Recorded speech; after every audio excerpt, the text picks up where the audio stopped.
our first session, we sat down and introduced myself. She pulled out her pen and paper and said, "Tell me what to do." And I was like, "I don't know. I don't know if you can tell you what to do." Couples who are satisfied with one another, they still have differences in temperament, interest in family, and family values. Like, conflict is not unusual. And sometimes people think first line of conflict is first line to run, first line is not going to work out.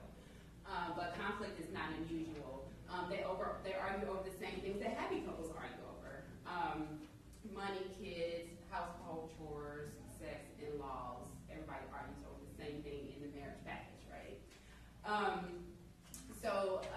Studying hundreds of couples uncovered the secrets to success. Say what it is. What is it? I'll tell you a bit. No two marriages, as I said before, are the same. But the happy couples or the satisfied couples, they were different from the other couples in that they followed these 7 principles without even knowing it. They just did it. There was nothing given to them, no packet, no questionnaire. They just did it. Out of those couples that were observed, they just followed these principles. Whereas the disasters of marriage, they fell short on several of them. So the basic truth. So the basic truth is that.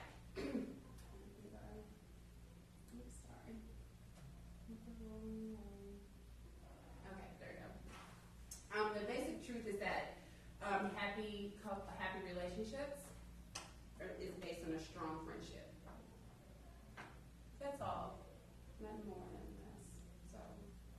So, thank you for coming. No.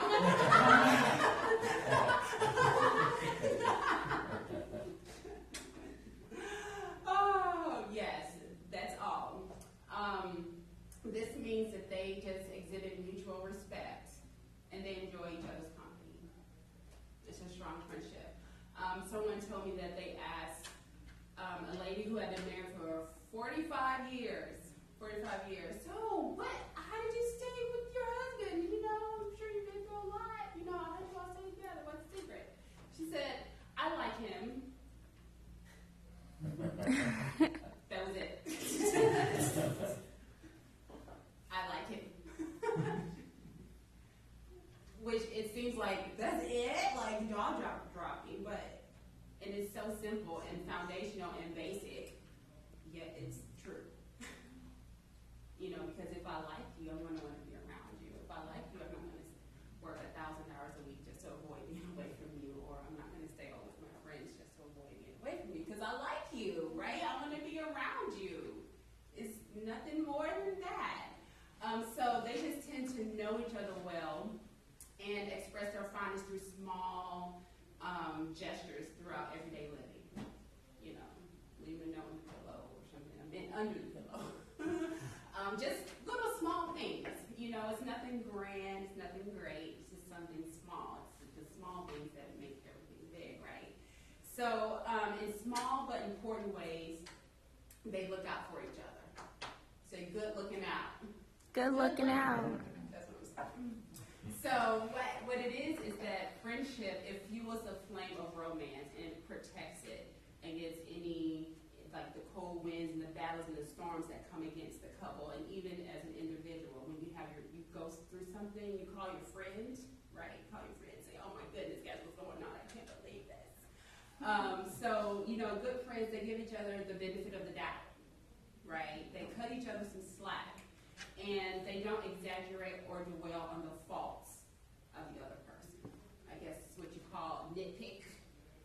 How we can nitpick at each other, like, ooh, like, can you just put your fork on the right side of the plate? It's like, really, what does that matter? What side of the plate is on? So they don't nitpick. They don't exaggerate the faults, but they look at the person for all of the good that they are as a whole. In a greater context. So in contrast, when relationships, when they deteriorate, irritation builds, resentment accumulates, distance follows, and then up in a state of negative sentiment override. I don't know if you guys have heard of it before, negative sentiment override, where it's just everything that the person said is perceived as negative. Even if it's a neutral comment, it's like, oh, you got a black shirt on today. Black? What are you trying to say? I need to wear black? You know? You know, that's a neutral comment that you have on a black shirt, but because the couple is in this negative sentiment override, they're nitpicking, they're cold towards each other, there's resentment, you barely want to say anything to the person, right? You don't want to say anything to the person. So it's basically just having a strong friendship is what it is. Getting to know and understand each other on a deeper level is called attunement. Getting to know each other on a deeper and on a more understanding level is called attunement. You know, have you seen people go